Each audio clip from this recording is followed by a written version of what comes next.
ओम भूर्भुवस्वः तत्सवितुर्वरेण्यं भर्गो देवस्य धीमहि धियो यो नः प्रचोदयात्। उस प्राण स्वरूप दुखनाशक सुख स्वरूप श्रेष्ठ तेजस्वी पापनाशक देव स्वरूप परमात्मा को हम अपनी अंतरात्मा में धारण करें। वह परमात्मा हमारी बुद्धि को सतमार्ग की ओर प्रेरित करे। भाइयों बहनों, जय श्री राम, जय गुरुदेव, जय माँ आदि शक्ति। आप सभी भाइयों बहनों की साधना से संबंधित जिज्ञासाओं का समाधान करते हुए मैं आज प्रथम जिज्ञासा सम्मिलित कर रहा हूँ। बहन सुधा रानी जी ने अपनी जिज्ञासा प्रकट करते हुए लिखा है। प्रणाम गुरुजी, प्रणाम बहन, खुश रहिए। मैं एक दिन ध्यान में बैठी थी, मेरी रीढ़ गर्दन तक एकदम सीधी हो गई। काफ़ी दबाव पड़ रहा था, सर ऊपर की ओर खींच रहा था, ऊर्जा ऊपर की ओर बढ़ती चली गई। आज्ञा चक्र पर बिजली सी चमक रही थी और अलग अलग कलर दिखाई दे रहे थे। मेरे पैर सुन्न हो गए थे, मैं ज़्यादा देर बैठ नहीं सकती थी, इसलिए उठ गई। ये सब क्या है, मार्गदर्शन करें। बहन, आप साधना मार्ग पर आगे बढ़ रही हैं, उसके परिणाम स्वरूप आपकी कुंडलिनी शक्ति, आपकी प्राण ऊर्जा क्रियाशील हो गई है और उसी के परिणाम स्वरूप ये सब हो रहा है। आप निरंतर साधना मार्ग पर आगे बढ़ती रहिए, सब कुछ ठीक है। हाँ, आपने मेरे वीडियोस तो देख ही लिए हैं और उस अनुरूप ही आप आगे बढ़ रही हैं, किंतु फिर भी आपको मेरा सुझाव है, आप सुषुम्ना नाड़ी में प्राण का प्रवाह कैसे करें, आज्ञा चक्र का जागरण कैसे करें, दोनों वीडियोस के अनुसार निरंतर साधना मार्ग पर आगे बढ़ती रहिए। सब कुछ जो यहाँ पर आपके साथ हो रहा है कुंडलिनी शक्ति के जागरण के ही लक्षण हैं। जो आपने लिखा है उसका थोड़ा सा विश्लेषण कर लेता हूँ। आपने लिखा है, रीढ़ गर्दन तक एकदम सीधी हो गई, काफ़ी दबाव पड़ रहा था। बिल्कुल, जब हमारी प्राण ऊर्जा जागृत हो जाती है तो ऐसा होता है। सर ऊपर की ओर खींच रहा था। बिल्कुल, आप आज्ञा चक्र पर ध्यान कर रही हैं तो उसके परिणाम स्वरूप यह सब होता है। ऊर्जा ऊपर बढ़ती चली गई। आज्ञा चक्र पर बिजली सी चमक रही थी।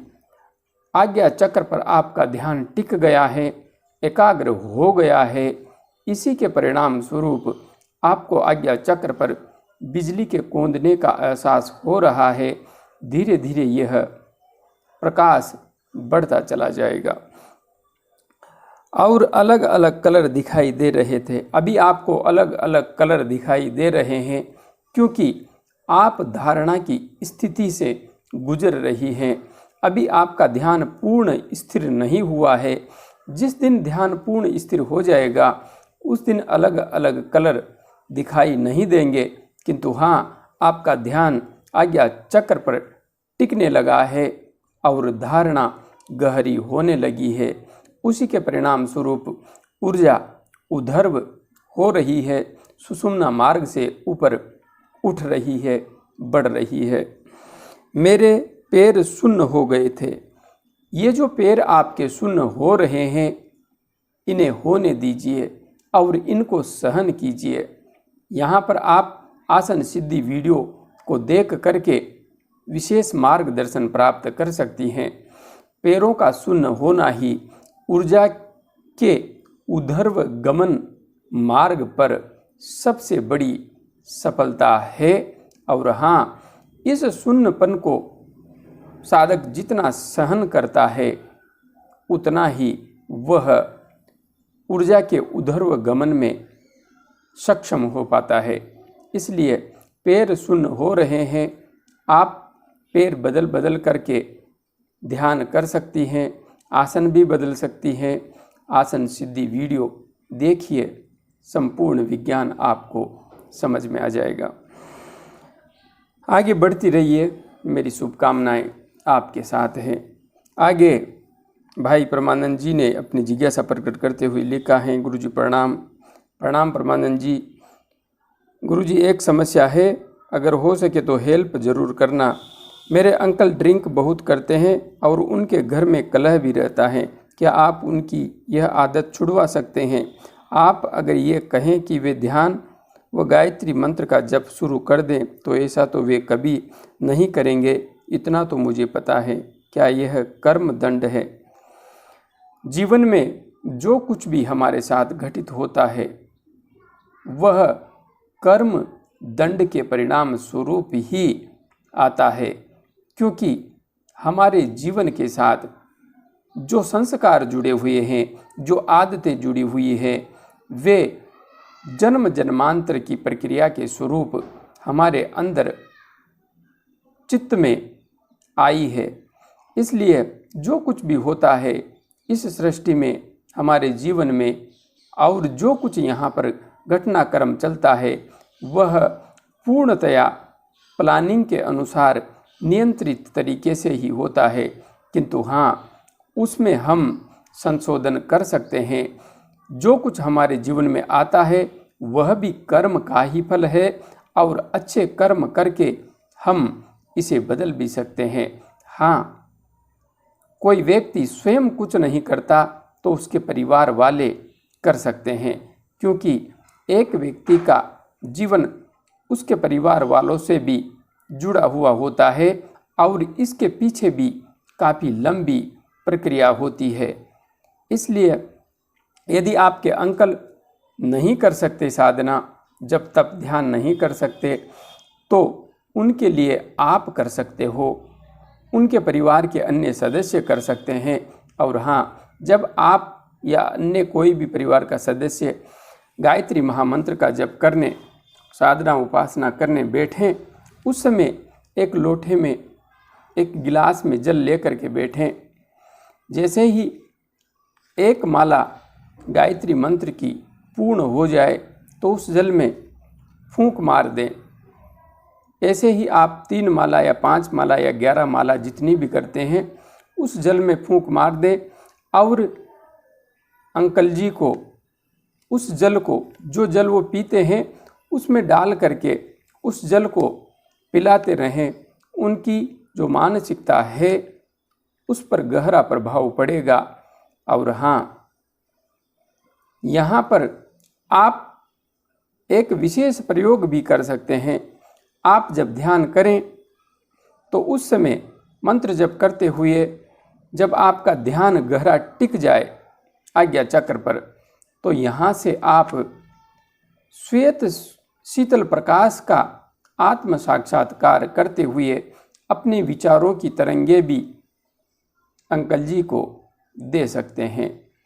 हाँ, मैं माँ से प्रार्थना करूँगा कि माँ उनकी यह आदत छुड़ा दे, और सभी साधक भाइयों बहनों से भी निवेदन है कि प्रार्थना करें, माँ इस आदत से मुक्त होने में भाई परमानंद के अंकल जी की सहायता करें। आगे बहन कसक चौहान जी ने अपनी जिज्ञासा प्रकट करते हुए लिखा है, राधे राधे गुरुजी, राधे राधे बहन, राधे राधे गुरुजी। मुझे ध्यान धारणा करते हुए 2 महीने होने वाले हैं। गुरुजी, मुझे कुछ दिनों से मणिपुर और मूलाधार में खिंचाव महसूस हो रहा है। बहन, आप जुड़ी हुई तो मेरे से काफ़ी लंबे समय से हैं, किंतु आपको साधना के मार्ग पर आगे बढ़ते हुए अभी मात्र 2 महीने हुए हैं। बीच में आपने लिखा भी था कि अन्य साधकों को जो कुछ हो रहा है वह मुझे कब होगा, आप मुझ पर कब कृपा करेंगे। तो बहन, कृपा आप पर होने लगी है। और हाँ, सबसे बड़ी कृपा तो आपने स्वयं ने अपने आप पर की है कि आप गंभीरता से ध्यान के मार्ग पर, साधना के मार्ग पर, जप तप के मार्ग पर आगे बढ़ने लगी है। और उसके परिणाम स्वरूप मात्र 2 महीने में आपको स्पष्ट लक्षण आने लगे हैं। बहुत बहुत शुभकामनाएं। तो आपने लिखा है कि मणिपुर और मूलाधार में खिंचाव महसूस हो रहा है, बहुत अच्छी बात है। और नाभि में धड़कन जैसा भी 2 दिन हुआ। आज्ञा चक्र पर ध्यान करते हुए मेरे कान के पीछे की नसों में खिंचाव होता है। आपका ध्यान टिकने लगा है, उसके परिणाम स्वरूप ये सब होने लगा है। और कान में दर्द भी होता है, होगा, हल्का फुल्का दर्द होगा। इससे डरने एवं घबराने की आवश्यकता नहीं है। निरंतर भ्रामरी प्राणायाम का अभ्यास अच्छी तरह से करती रहिए, सब कुछ संतुलित रहेगा। मेरी नाक एवं आँखों पर भी दबाव बना रहता है, कोई बात नहीं है। इस संसार में बिना दबाव के कुछ भी संभव नहीं है। हमें दबाव सहन करना ही होगा, क्योंकि जहाँ पर ऊर्जा होती है वहाँ पर दबाव भी होता है, प्रेशर भी होता है, क्रिया भी होती है। और क्रिया के परिणाम स्वरूप ही परिवर्तन सुनिश्चित होता है। इसलिए जो कुछ हो रहा है उसे होने दीजिए, यही तो रूपांतरण की गहन प्रक्रिया है। आगे ध्यान करते हुए मैं दाएं और बाएं घूमती हूँ। मेरे हृदय में खिंचाव होता है और मेरे बाएं हाथ में दर्द भी होता है। गुरु जी कृपा करें। राधे राधे। बहन, मैं तो जितनी कृपा कर सकता हूँ उतनी कर रहा हूँ। बस आप निरंतर आगे बढ़ती रहिए, अच्छी तरह से प्राणायाम का अभ्यास करते हुए। बाकी डरिए मत, मैं हमेशा आपके साथ हूँ, चाहे कहीं भी हूँ लेकिन साथ ही हूँ। निश्चिंत हो करके आगे बढ़ती रहिए, निश्चिंत हो करके। आगे बहन रेणु भंडारी जी ने अपनी जिज्ञासा प्रकट करते हुए लिखा है। प्रणाम गुरु जी। प्रणाम बहन, प्रणाम। मैं साधना काफ़ी समय से कर रही हूँ, इसलिए मुझे ध्यान करते हुए क्राउन चक्रा पर बहुत हेवी एनर्जी फील होती है और थर्ड आई पर अपने आप ही ध्यान टिक जाता है। तो गुरु जी, अब मुझे ध्यान किस चक्र पर लगाना चाहिए? जय माँ आदिशक्ति।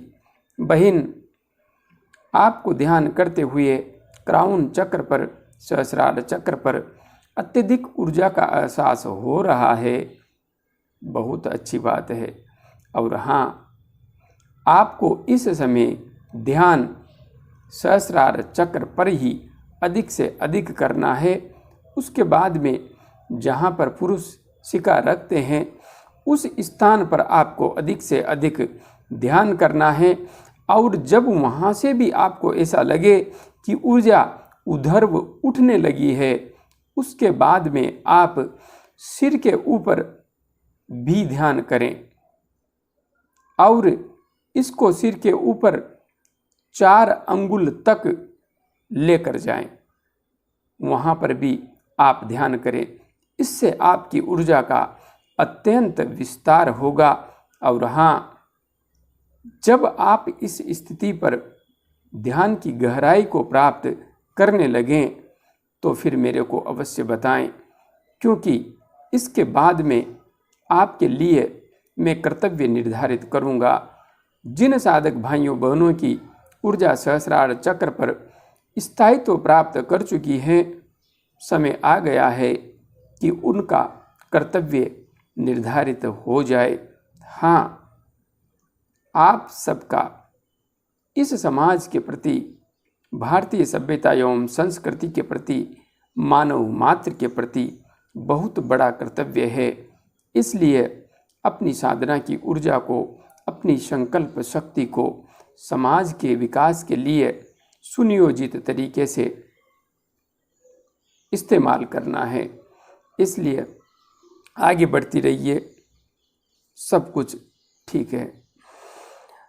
आगे श्रीमान रविंद्र सिंह जी ने बद्दी हिमाचल प्रदेश से अपनी जिज्ञासा प्रकट करते हुए लिखा है। मैं रविंद्र सिंह बद्दी हिमाचल प्रदेश से हूँ। रविंद्र जी, बद्दी हिमाचल प्रदेश तो मैं भी आया था 2 वर्ष पूर्व। वहाँ पर हमारे तरसेम लाल जी हैं, अपने आत्मजन हैं, उन्होंने बुलाया था। इसलिए आपका बद्दी बहुत सुंदर स्थान है और आप हिमाचल प्रदेश से हैं, पहाड़ी स्थान से हैं। वैसे वहाँ पर तो विशेष पहाड़ नहीं है, किंतु फिर भी एक सुंदर मनोरम दृश्य उस क्षेत्र में अवश्य दिखाई देता है। आपने लिखा है, मैं रोजाना 1 घंटा साधना करता हूँ। दोनों समय आप दोनों समय 1-1 घंटा साधना कर रहे हैं, बहुत अच्छी बात है। कुछ दिन से जब मैं कोई भजन कीर्तन लेटकर सुनता हूँ तो मुझे बीच बीच में खर्राटे आते हैं। ये क्या है, कैसे हो रहा है, कृपया बताएं। रविंद्र सिंह जी, आप लेट करके भजन कीर्तन करते हैं तो निश्चित है आप भजन कीर्तन करते करते सो जाते होंगे और खर्राटे लेने लगते होंगे, क्योंकि मेरे साथ तो ऐसी घटना कभी घटित हुई नहीं। तो इस संबंध में मैं आपको बता भी क्या सकता हूँ। और हाँ, जागते हुए व्यक्ति को खर्राटे कैसे आ सकते हैं? खर्राटे तो सोए हुए व्यक्ति को ही आएंगे। आप बैठ करके भजन कीजिए, आपको कोई खर्राटे नहीं आएंगे। लेकिन आप लेट करके भजन करेंगे तो आप कब सो जाएंगे यह आपको पता नहीं चलेगा। इसलिए आप सो जाते हैं, उसी के परिणाम स्वरूप आप खर्राटे लेते हैं। आप भजन में नींद निकालते हैं, उसी का यह परिणाम है। आगे बढ़ते रहिए। हाँ, आपको मेरा सुझाव है, भजन कीजिए किंतु लेट करके नहीं, बैठ करके भजन करेंगे तो खर्राटे नहीं आएंगे। निश्चित रूप से कोई खर्राटे नहीं आएंगे। अभी के लिए इतना ही। जय गुरुदेव, जय मां आदिशक्ति।